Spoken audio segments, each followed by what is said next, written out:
Hello everybody, welcome again to climax series. आज फिर हम आपके सामने लेके आए हैं लास्ट ऑफ अस के एपिसोड नंबर 9। अगर आपने पिछले एपिसोड्स नहीं देखे हैं तो डिस्क्रिप्शन में दिए गए लिंक में जाके देख सकते हैं। वीडियो में आगे जाने से पहले अगर आपने हमारे चैनल को अभी तक सब्सक्राइब नहीं किया है तो लाल बटन दबा के सब्सक्राइब कर लीजिए, बेल नोटिफिकेशन ऑन कर दीजिए जिससे वीडियो सबसे पहले आपके पास पहुंचे।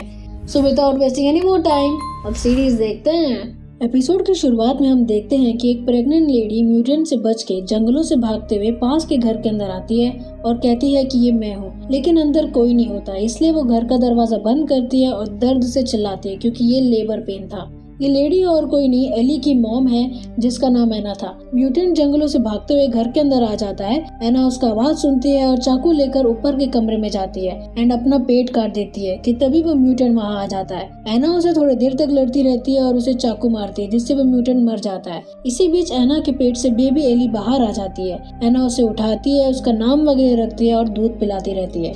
नेक्स्ट सीन में हम देखते हैं कि काफी रात हो चुकी है और मर्लिन के साथ कुछ लोग अंदर घर की ओर आते हैं जहां एना एली के साथ बैठी हुई थी। जमीन में पड़े टूटे कांच और चेयर को देखकर मर्लिन समझ जाती है कि कुछ गड़बड़ है, इसलिए वो बंदूक लेके धीरे धीरे कमरे के ऊपर एना का नाम लेते हुए जाती है। दरवाजा खोलने पर उसे दिखाई देता है कि एना लोरी गा रही है एली के लिए। मर्लिन एना के गोद में एली को देखकर खुश हो जाती है, लेकिन अगले ही पल वो अपसेट भी हो जाती है क्योंकि म्यूटेंट ने एना के थाइस पे काट दिया था। एना मर्लिन से कहती है कि ये उसकी गलती नहीं है और एली का ख्याल रखने के लिए उसे बोस्टन में लेके जाने के लिए कहती है। इस पे मर्लिन मना करती है क्योंकि उसे लग रहा था कि एली भी इन्फेक्टेड है, लेकिन एना उसे यकीन दिलाती है कि एली इन्फेक्टेड नहीं है और एक क्यूब ग्लास देती है जो मेडिसिन है इन्फेक्शन के अगेंस्ट। मर्लिन बच्चे को उठाती है और बाहर जाकर अपने आदमियों को पकड़ने देती है एंड बच्ची का कान बंद करने के लिए कहती है ताकि एना जो इन्फेक्टेड हो चुकी थी उसे गोली मारते वक्त बेबी एला के कान बचे रहे।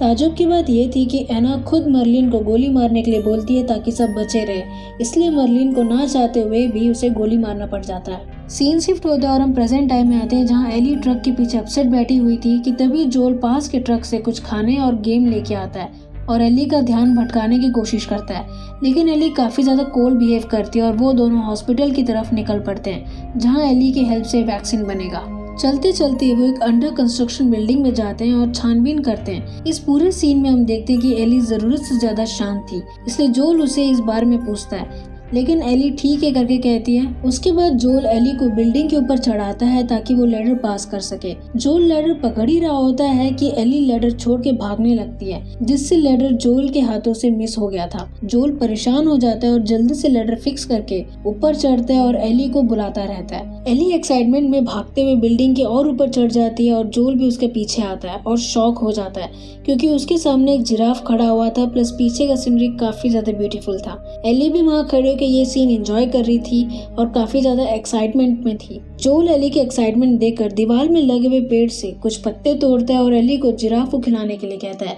जिराफ को खिलाते वक्त एली बहुत ज्यादा खुश होती है, जिससे जोल एली की खुशी देखकर काफी ज्यादा गुड फील करने लग जाता है। एली जिराफ के पीछे दौड़ते हुए बिल्डिंग के दूसरी तरफ आती है जहां हम और 3-4 जिराफ देखते हैं। वो थोड़ी देर तक उस सीन को एंजॉय करते रहते हैं और एली का मूड देखकर जोल उसे वापस चलने के लिए कहता है, बिकॉज जोल को लग रहा था कि आगे जाना रिस्की है एंड वो दोनों चाहे तो टॉमी के यहाँ रुक सकते हैं। इस पे एली कहती है कि हम आधे दूर तक आ चुके हैं, अब पीछे नहीं हट सकते, प्लस इतना सब कुछ हमने फेस किया वो सब वेस्ट हो जाएगा। ये सब खत्म होने के बाद तुम जहाँ बोलोगे वहाँ मैं आ जाऊंगी। मैं जानती हूँ तुम मुझे प्रोटेक्ट करना चाहते हो। ये बात सुन के जोल मान जाता है और वो दोनों आगे बढ़ने लगते हैं। एली और जोल बिल्डिंग के नीचे आ गए थे जहाँ जोल उसे बताता है कि ये जगह मिलिट्री ने बनाया था आउटब्रेक के बाद ताकि लोगों को हील कर सके, लेकिन एज यूजुअल ये ज्यादा देर तक नहीं टिका।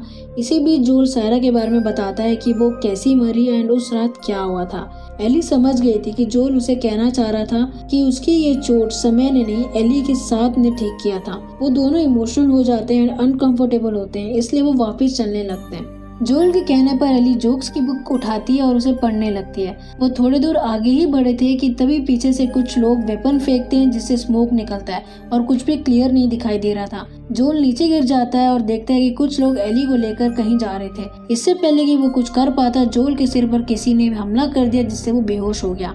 होश आते ही जोल अपने आप को एक कमरे के बेड में लेटा हुआ पाता है और उसके सामने मर्लिन खड़ी रहती है। जोल उठते साथ एली के बारे में पूछता है जिसपे मर्लिन कहती है कि वो ठीक है, प्लस वो हैरान है कि वो दोनों सुरक्षित यहाँ तक आ गए और ये सब जोल के बिना पॉसिबल नहीं था क्योंकि मर्लिन कहती है कि उसके लोग ऑलमोस्ट हाफ हो चुके थे यहाँ तक आने के लिए। लेकिन जोल इन बातों को इग्नोर करता है और एली के पास लेके जाने के लिए बोलता है। मर्लिन उसे बताती है कि वो ऐसा नहीं कर सकती क्योंकि डॉक्टर्स एली को सर्जरी के लिए प्रिपेयर कर रहे हैं। डॉक्टर्स को लगता है कि कोरोडिप्स एली के अंदर ही ग्रोन हुआ है, प्लस केमिकल मैसेंजर्स बन चुके हैं, जिससे कोरोसिव्स वायरस को लगता है कि वो ऑलरेडी इन्फेक्टेड है। इसलिए डॉक्टर एली से ये रिमूव करेंगे और उस केमिकल मैसेंजर्स को मल्टीप्लाई करके सभी लोगों को भेजेंगे एक मेडिसिन की तरह, ताकि वो लोगों को क्योर कर सके। लेकिन कोर्डिसिव्स ब्रेन के अंदर ग्रो होता है, इसका मतलब एली की जान खतरे में है। जोल ये बात जानता था, इसलिए वो एली से मिलने की जिद करता है, बट मर्लिन के लोग जोल को चुप कराने के लिए उसे मारते हैं। इसी बीच मर्लिन एली की माँ और उसके दिया प्रॉमिस के बारे में बताती है और बोलती है कि एली की भी यही इच्छा है, इसके अलावा और कोई रास्ता नहीं है। लेकिन जोल के पास एक चॉइस था, इसलिए मर्लिन अपने लोगों से जोल को बैग के साथ हाईवे तक छोड़ने और उसे वही एना का दिया हुआ ग्लास ट्यूब देती है, प्लस इंस्ट्रक्ट करती है कि ये अगर कुछ भी हरकत करता है तो गोली मार देना। ऑर्डर मानते हुए दो लोग जोल को अपने साथ लेके जाते हैं और स्टेयरकेस से नीचे जा रहे होते हैं कि तभी जोल रुकता है और हमला करने लगता है एंड एक एक करके सभी सोल्जर्स को मारते हुए एली के सर्जरी रूम में जाता है, जहाँ एली दूसरा कपड़ा पहने हुई थी जो ऑपरेशन के वक्त पहनते एंड बेहोश थी।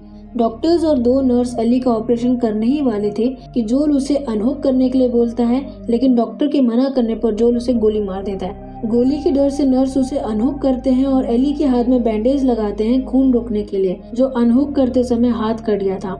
जोल एली को गोद में उठाकर लिफ्ट से नीचे आता है और जहां उसे एक कार दिखाई देता है, वो कार की तरफ जाता ही है कि इतने में मर्लिन आती है और बंदूक दिखाकर उसे रोकने की कोशिश करती है, प्लस उसे समझाती है कि ये जरूरी नहीं है और एली भी यही चाहती है, इसलिए चीजें अभी भी ठीक हो सकती है। ये कहते हुए वो अपना गन नीचे रखती है। जोल अपना सर झुकाता है और एली की तरफ देखता है। अगेन सीन शिफ्ट होता है और हम देखते हैं कि जोल गाड़ी चलाता रहता है और एली बैक सीट पे सो रही होती है।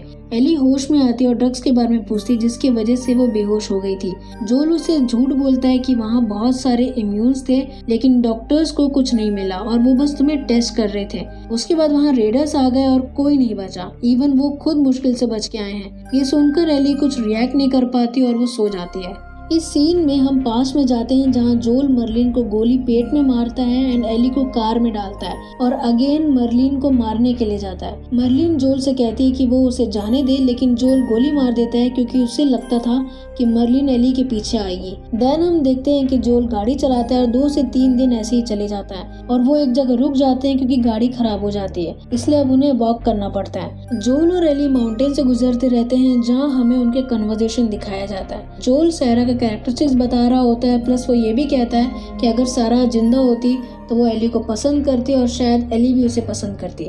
चलते चलते वो दोनों माउंटेन के ऐसे जगह में पहुंच गए थे जहां से टॉमी का टाउन दिख रहा था। जोल टाउन की ओर जाने लगता है कि एली रुकती है और रैली के बारे में बताती है कि उसने सबसे पहले रैली को गोली मारी थी क्योंकि वो इन्फेक्ट हो गई थी, जिसकी वजह से एली टेस और सैम के मौत के जिम्मेदार खुद को मानती थी। इस पे जोल उसे आगे बढ़ने के लिए बोलता है और फाइट करने के लिए बोलता है। एपिसोड के एंड में हम देखते हैं कि एली जोल को कसम खाने के लिए बोलती है कि जो भी उसने कहा फायरफ्लाइज के बारे में वो सब सही है एंड सरप्राइजिंगली जोल कसम खाता है कि जो कुछ भी उसने बताया फायरफ्लाइज के बारे में वो सब सच था। एली थोड़ी देर तक उसे देखती रहती है और एपिसोड वहीं एंड हो जाता है। सो गाइस, ये थे हमारे एपिसोड। क्या लगता है आपको जोल ने एली को क्यों नहीं बताया फायरफ्लाई के बारे में? हमें कमेंट करके बताइए। और अगर आपको ये अच्छा लगा है तो मेक श्योर कि आप लाइक करें, शेयर करें अपने फैमिली फ्रेंड्स को, कमेंट करना मत भूलिएगा। मिलते हैं नेक्स्ट वीडियो में, तब तक के लिए गुड डे।